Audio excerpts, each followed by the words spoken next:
Religion and science have gone their separate ways over the years. 500 years ago, this debate would not have been held. There was no demarcation between what we would now call science and what we would call religion. There was just attempts to understand the world. And what happened is that science came about by developing techniques, methodologies for gaining reliable knowledge about the world. And the reliable knowledge that we got was incompatible with some of the presuppositions of religious belief. The basic thing that we learned by doing science for 400 years is something called naturalism. The idea that there is only one reality, that there are not separate planes of the natural and the supernatural, that there is only one material existence, and we are part of the universe. We do not stand outside of it in any way. And the way that science got there is through basically realizing that human beings are not that smart. You are not Vulcans, you're not Mr. Spock, you're not perfectly logical. We as human beings are subject to all sorts of biases and cognitive shortcomings. We tend to be wishful thinkers and to see patterns where they're not there and so forth. And in response to this, science developed techniques for giving ourselves reality checks, for not letting us believe things that the evidence does not stand up to. One technique is simply skepticism, which you may have heard of. Scientists are taught that we should be our own theory's harshest critics. Scientists spend all their time trying to disprove their favorite ideas. This is a remarkable way of doing things that is a little bit counterintuitive, but helps us resist the lure of wishful thinking. The other technique is empiricism.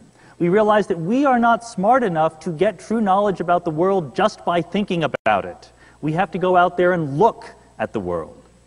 And what we've done by this for the last 400 years is to realize that human beings are not separate, that the world is one thing, the natural world, and it can be understood. This is very counterintuitive. This is not at all obvious, this naturalism claim.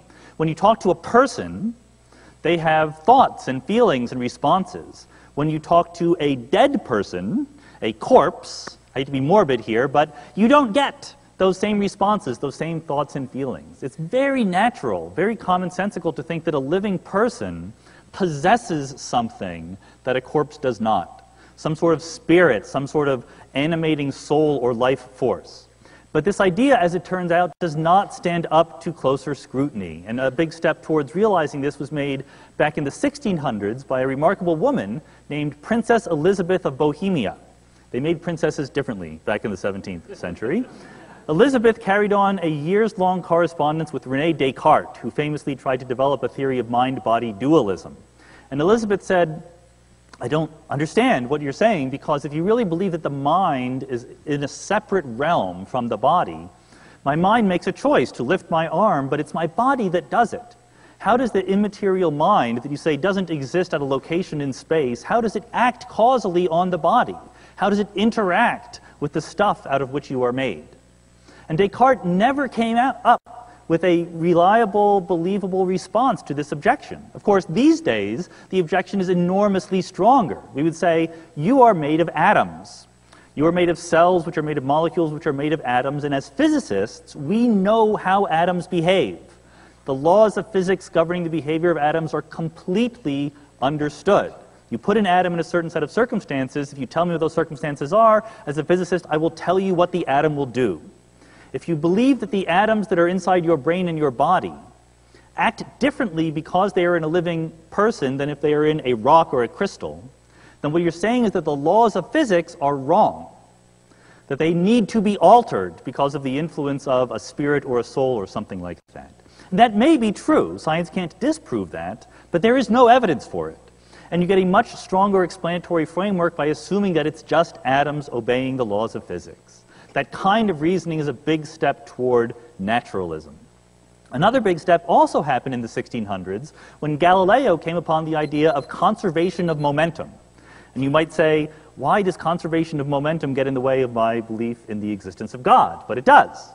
Because before Galileo came along, physics was described by Aristotle. And Aristotle said something very obvious and commonsensical, that if you want something to keep moving, you need to push it.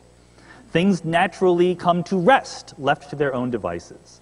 But if you look at the world, you realize that things are moving all over the place. So Aristotle very logically eventually concluded that you need to invoke the existence of an unmoved mover, which can be identified, of course, with God.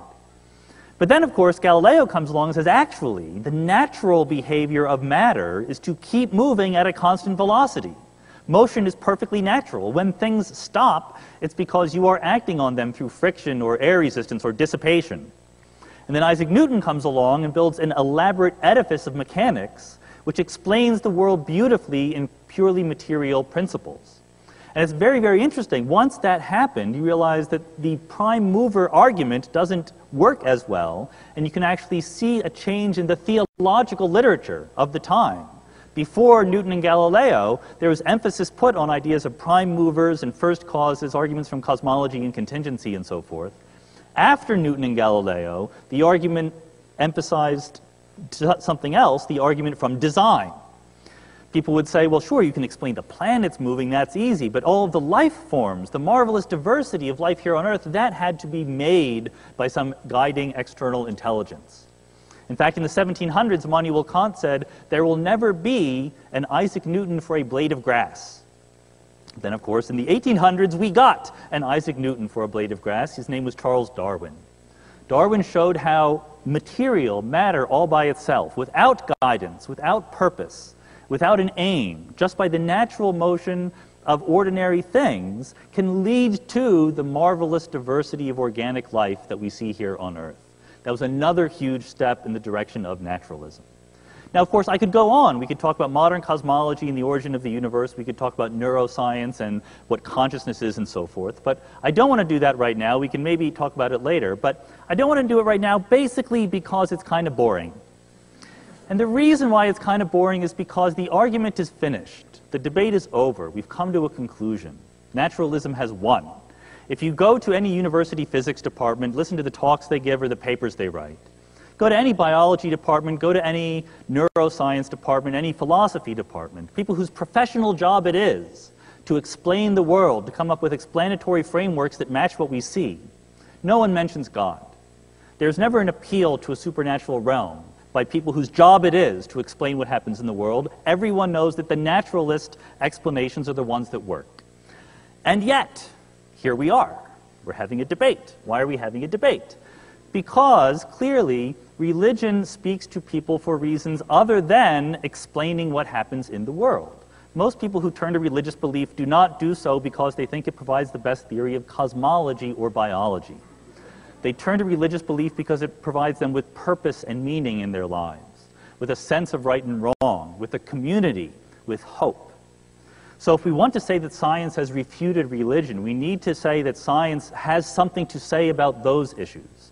And on that, I have good news and bad news for you. The bad news is that the universe does not care about you. Qua universe. Don't take up my time. I'm in a hurry here. The universe is made of elementary particles that don't have intelligence, don't pass judgment, do not have a sense of right and wrong. And the fear is, the existential anxiety is that if that purpose and meaningfulness is not given to me by the universe, then it cannot exist. The good news is that that fear is a mistake, that there's another option, that we create purpose and meaning in the world. If you love somebody, it is not because that love is put into you by something outside. It's because you created that from inside yourself. If you act good to somebody, it's not because you're given instructions to do so. It's because that's a choice that you made. This is a very scary world. You should be affected at a very deep level by the thought that the universe doesn't care, does not pass judgment on you. But it's also challenging and liberating that we can create lives that are worth living. I've never met God.